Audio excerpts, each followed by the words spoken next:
ವರದಿ ಫಲಶ್ರುತಿ.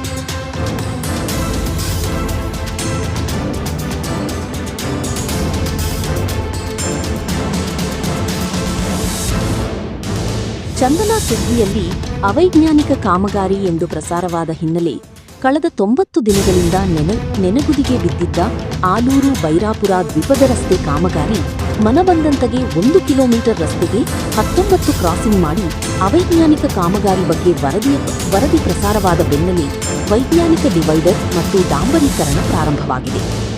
ಆಲೂರು ಸಕಲೇಶಪುರ ಶಾಸಕರಾದ ಸಿಮೆಂಟ್ ಮಂಜುನಾಥ್ ಸ್ಥಳಕ್ಕೆ ಭೇಟಿ ನೀಡಿ ರಸ್ತೆ ಕಾಮಗಾರಿಯನ್ನು ಉತ್ತಮ ಗುಣಮಟ್ಟವಾಗಿ ಮಾಡಬೇಕೆಂದು ಅಧಿಕಾರಿಗಳಿಗೆ ಸೂಚನೆ ನೀಡಿದರು.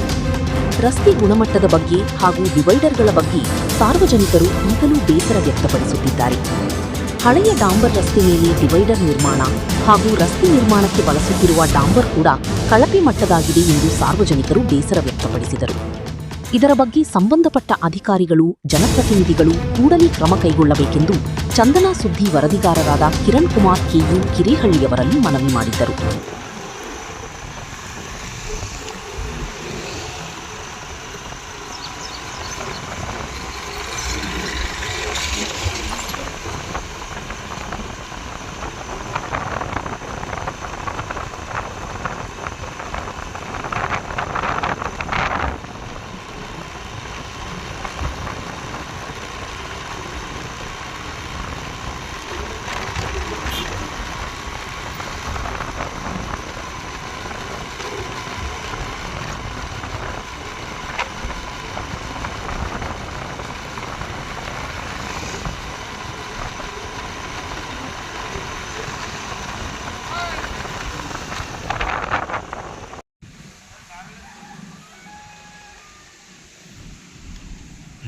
ಇಲ್ಲಿ ಡಿವೈಡ್ರ್ ಅವಶ್ಯಕತೆ ಇರಲಿಲ್ಲ, ಡಿವೈಡ್ರ್ ಮಾಡ್ತಾ ಇದ್ದಾರೆ.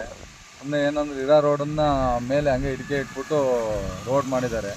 ಈಗ ಟಾರ್ ಹಾಕಿ ಅದಕ್ಕೆ ಒದೆ ಕೊಟ್ಟಂಗೆ ಮಾಡ್ತಾರೆ. ಏನು ಅಗದೇನು ಕೂರಿಸಿಲ್ಲ ಡಿವೈಡ್ರು, ಸುಮ್ಮನೆ ಅದನ್ನ ಮೇಲೆ ಜೋಡಿಸಿದ್ರು. ಈಗ ಅದ್ರ ಮೇಲೆ ಟಾರ್ ಹಾಕ್ತಾವ್ರೆ. ಅದು ಲೈಫ್ ಹೆಂಗೆ ಬರುತ್ತೆ ಅನ್ನೋದು ಮುಂದಿನ ಟೈಮಲ್ಲಿ ಗೊತ್ತಾಗುತ್ತೆ. ಆದರೆ ಇಲ್ಲಿ ಡಿವೈಡ್ರು ಅನ್ನೋದು ಅವಶ್ಯಕತೆನೇ ಇರಲಿಲ್ಲ. ಯಾಕೆಂದರೆ ಇಲ್ಲಿ ಸಾಮಾನ್ಯ ಅಲ್ಲಲ್ಲೇ ರೋಡ್ಗಳು ಬೇಕು, ಓಡಾಡೋಕ್ಕೆ ಜಾಗ ಬೇಕು, ಮತ್ತು ಈ ಕಡೆಯಿಂದ ಆ ಕಡೆ ಹೋಗೋಕ್ಕೆ ಜಾಗ ಇಲ್ಲ. ತುಂಬ ಹಿಂಸೆ ಆಗುತ್ತೆ. ಇದು ಮುಂದೆ ಯಾವ ಥರ ಕ್ರಮ ಆಗುತ್ತೆ ಅಂತ ಗೊತ್ತಿಲ್ಲ, ಮುಂದೆ ಕಾದು ನೋಡಬೇಕು. ಒಂದು ಇಂಚು ಇಲ್ಲ, ಅರ್ಧ ಇಂಚು ಟಾರ್ ಹಾಕ್ತವ್ರ. ಯಾರು ನಿಂತು